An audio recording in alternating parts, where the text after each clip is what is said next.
Escaping the world's most secure prison is supposed to be impossible. But Arthur Bishop doesn't plan to escape into it. He gets himself arrested on purpose, walks straight into a fortress surrounded by armed guards and shark-infested water, kills one of the most protected criminals inside, and then escapes before anyone even realizes a murder took place. The prison sits isolated in the middle of the ocean near Malaysia. Thousands of dangerous inmates are locked inside. Guards constantly watch every movement, and anyone attempting to escape can be shot immediately. Even surviving the walls means diving into waters filled with sharks. For any normal prisoner, this place is a death trap. But Bishop is no normal prisoner. He is an elite contract killer known for eliminating targets while making their deaths look like accidents. And his next target happens to be locked inside this prison. To get close to him, Bishop studies an escaped inmate with a distinctive tattoo across his face. He recreates the tattoo, changes his appearance, and deliberately walks through the city where police can spot him. The disguise works perfectly. Officers mistake Bishop for the fugitive, arrest him, and deliver him directly into the prison he wanted to enter. His target is a feared gangster named Yakuza, a man responsible for killing countless innocent people. An older inmate warns Bishop that Yakuza is so vicious that he supposedly kills his enemies and removes their hearts. Getting near him will be difficult. Yakuza is constantly surrounded by loyal men, leaving Bishop almost no clean opportunity to strike. Then an opportunity creates itself. A massive inmate suddenly charges toward Yakuza, clearly intending to kill him. Before the attacker can finish the job, Bishop throws a knife and takes him down, saving Yakuza's life, exactly as Bishop intended. Believing Bishop has just protected him, Yakuza immediately begins trusting his new savior. He thanks Bishop, and later invites him to lunch inside his private section of the prison. Once they are alone, Yakuza even offers Bishop a position as his right-hand man. Bishop calmly tells him he already has a job, killing men like him. Before Yakuza can react, Bishop attacks and strangles him to death. But simply killing the target isn't enough. Bishop needs the death to look natural. He contaminates Yakuza's food with poison, then positions the body so the guards outside believe their boss is quietly praying. By the time anyone discovers the truth, Bishop plans to be long gone.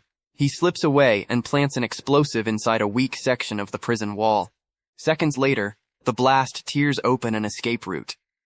Bishop covers his body with a substance meant to protect him from the sharks, but the guards quickly realize someone is escaping. They're already too late. Bishop dives into the ocean, crosses the deadly water, and disappears after completing an assassination inside a prison no one was supposed to escape from. With the mission finished, Bishop resurfaces in Brazil under a completely different identity. He lives quietly aboard a boat near the coast, but even his temporary home is protected. Whenever he leaves, he remotely activates an explosive hidden inside the boat so nobody can steal it or search it safely. One morning, Bishop visits a seaside hotel and takes a seat overlooking the water. Then a woman sits directly across from him. She knows exactly who he is. She tells Bishop she has spent months searching for him. More importantly, she knows his profession and understands his specialty, killing people while making their deaths appear accidental. She represents someone who wants Bishop to eliminate 2 targets. Bishop refuses. That's when the conversation turns into a threat. The woman shows him video evidence proving something the rest of the world doesn't know. Bishop never actually died. He staged his death and has been hiding in Brazil under a new name. If she uploads the footage, every enemy who believes Bishop is dead will know he survived. His peaceful life will disappear instantly. Bishop scans the area and notices something else: the woman didn't come alone. Several armed men are positioned nearby. Instead of accepting the deal, Bishop discreetly takes her picture with his phone. She realizes he has no intention of cooperating and reaches for her weapon.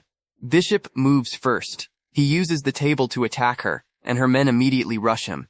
Bishop tears through them one after another, but a security monitor reveals even more attackers closing in. Rather than stay trapped, Bishop jumps onto the roof of a moving sky train. The gunmen enter the train below, searching the cars while Bishop remains directly above them. Eventually, the woman figures out where he is and starts firing through the roof. Bishop finds another escape route. He leaps onto a paraglider and disappears through the air before they can corner him. Later that evening, he returns toward his boat, but stops when he spots 2 strangers searching it.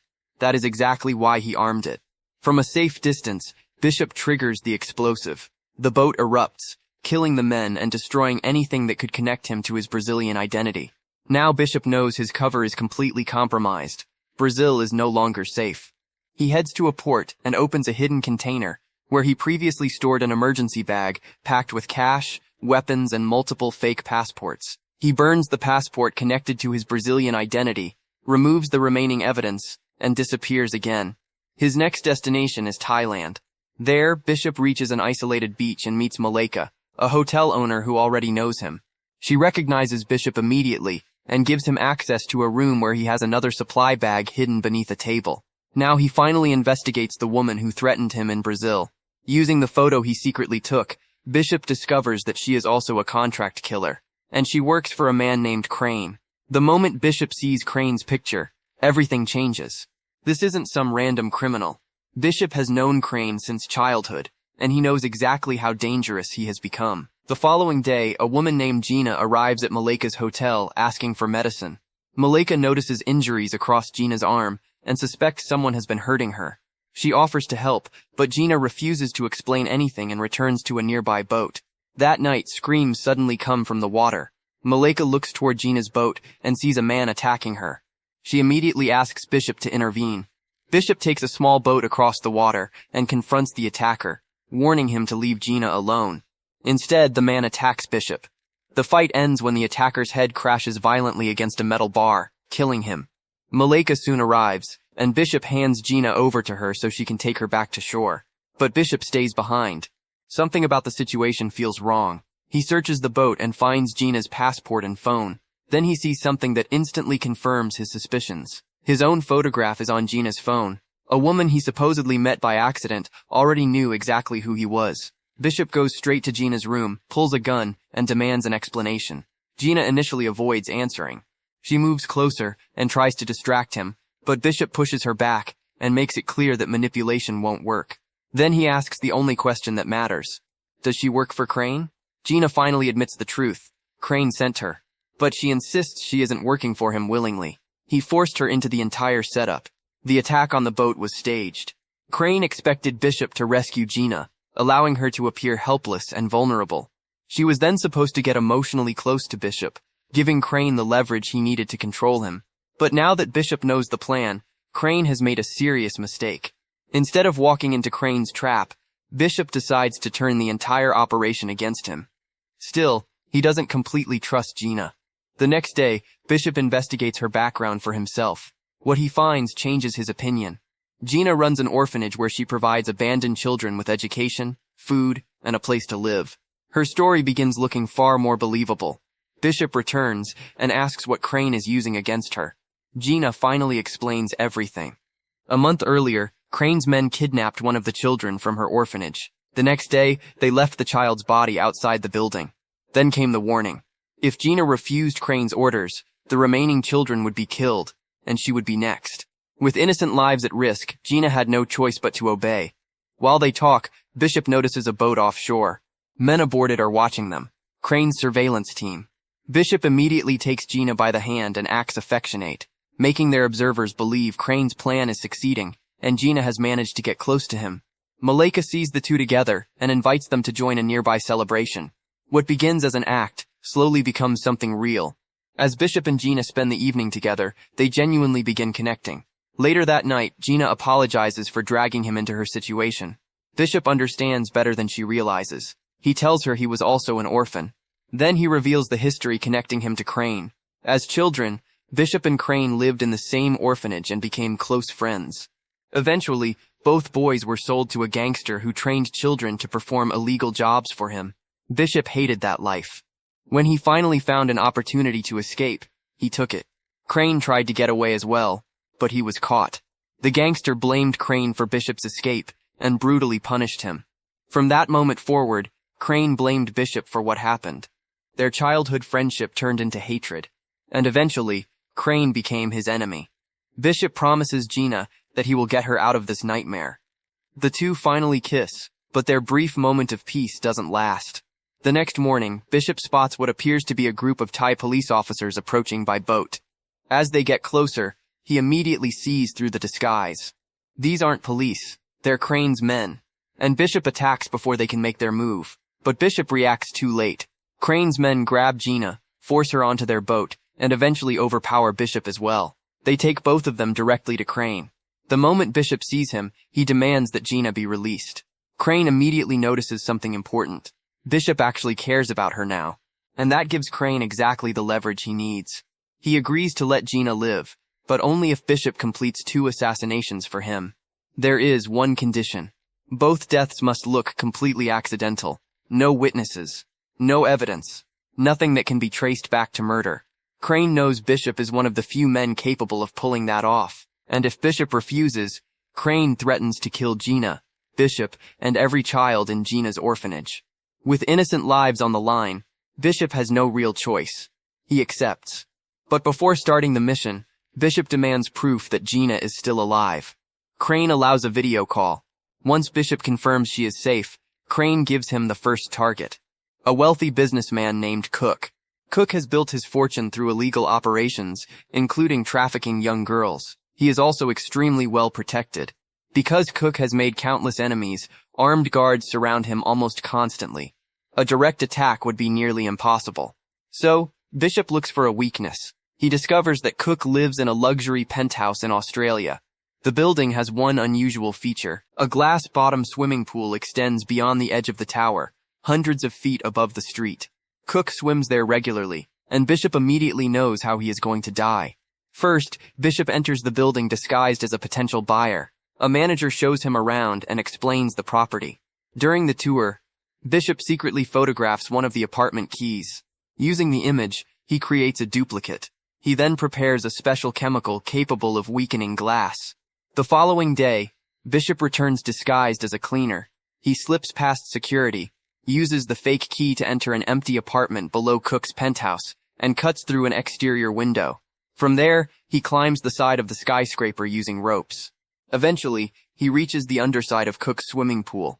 Bishop drills several tiny holes into the glass and injects the weakening chemical. Then, he disappears. A short time later, Cook walks outside and jumps into the pool. Everything looks normal, until he swims directly above the weakened section. The glass begins cracking beneath him. Seconds later, the entire panel gives way. Cook falls hundreds of feet from the tower and dies instantly. To the rest of the world, it looks like a horrific structural accident. Exactly what Crane wanted. News of Cook's death quickly reaches Crane. Satisfied, he allows Bishop another video call with Gina. But Gina uses the call to send Bishop a hidden message. She subtly turns the camera enough for him to see the identification number on the boat holding her. Bishop notices it immediately. After the call ends, he tracks the number and discovers the boat's location. He rents a helicopter and heads straight toward her. To avoid being detected, Bishop has the helicopter stop some distance away. Then he jumps into the ocean. He swims the remaining distance and quietly boards Crane's vessel. But the guards spot him. Bishop opens fire, dropping several men as he fights his way deeper into the boat. Then he finally sees Gina. Unfortunately, Crane predicted this exact move. His men surround Bishop and capture him before he can escape with her. They drag him back in front of Crane. Crane is furious. He tells Bishop that this is the only time he will forgive an attempt like this. If Bishop tries to rescue Gina again, she dies. Then Crane gives him another deadline. 24 hours. That is how long Bishop has to eliminate his second target. This time, the man is Max, a powerful weapons dealer who lives inside a heavily fortified compound built on top of a mountain. The property is guarded by trained men carrying advanced weapons. Breaking inside is almost impossible. But as Bishop researches Max, he realizes what Crane is really doing.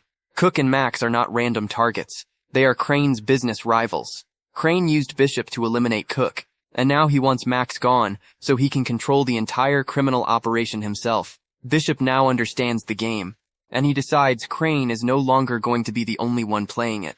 The next morning, Bishop approaches Max's compound. There is no obvious way through the security, so Bishop creates one.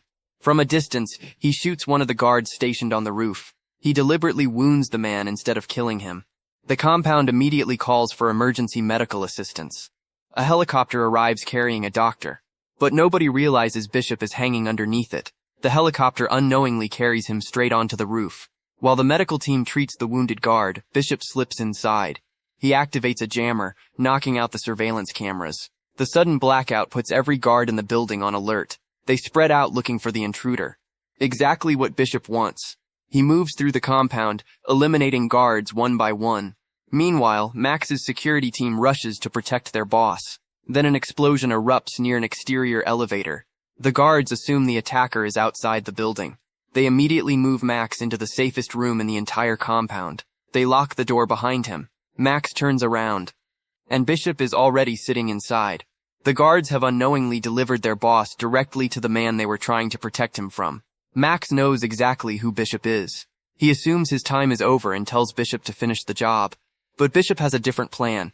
He tells Max he has no intention of killing him. Instead, Max needs to fake his death. Bishop explains everything. Crane ordered Cook's assassination because Cook stood in his way. Now he wants Max dead for the same reason. Once both men disappear, Crane gets complete control of their criminal business. Bishop proposes turning the plan against him. Max will appear dead. Crane will believe his last rival is gone. And once Crane lowers his defenses, Bishop will strike. Max agrees. Bishop stages an explosion at the compound and makes it appear as though Max was killed. But Max secretly survives. Bishop takes him to safety near the coast while reports of his death spread across the city. When Crane hears the news, he is thrilled. As far as he knows, Bishop has now removed every major obstacle standing between him and total control.